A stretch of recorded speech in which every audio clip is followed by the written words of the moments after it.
This is part 2 of Political Intuitions. So, what are all the labor struggles going to net out to? Essentially, a workplace that no longer operates like a dictatorship. We're going to have a lot more co-op run businesses. We're no longer going to be defaulting to dictatorship, and the worker is going to have more control over what they make. We're also simultaneously going to be reforming the political structure. We're going to have election reform and the way that the political structure interacts with the workplace. So it just feels like you're not all on your own, you against the company. And part of that is because the labor becomes so strong. It's not just unions, it's like wholesale reform. It's not just new regulations put in place, it's like a whole new structure. Also, this happening to education at the same time. I see education falling apart first, so I think education is going to look worse before it looks better. But a lot of new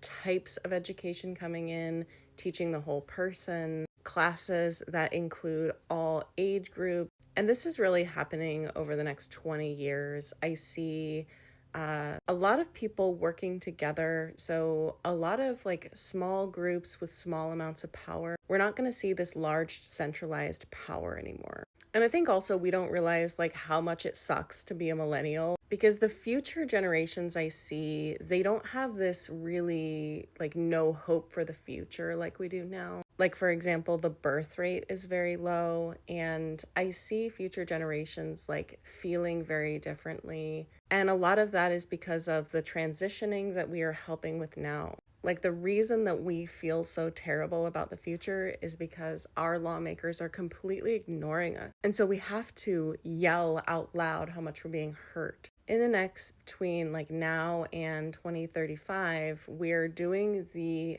heaviest lifting of switching the society into one that really takes care of the people. And the generations after us will not feel like they have to yell because they are not being listened to about climate change, for example. There's not going to be this heavy emphasis on consumerism. We are going back to a society that values love and family and community, and you can already feel that in the zeitgeist. Addictions are not going to have this hold on us, partly because we're going to have more community support. Escapism is going to be seen as a problem. I was just in Las Vegas and I was like, in 30 years, this place is going to be kind of like a ghost town. Escapism will be out, but we will be meshing all these things and squaring them with technology. AI is here to stay, and it's going to allow a lot of advances. Right now, it's just kind of stupid and overblown and it's not being used for the right things.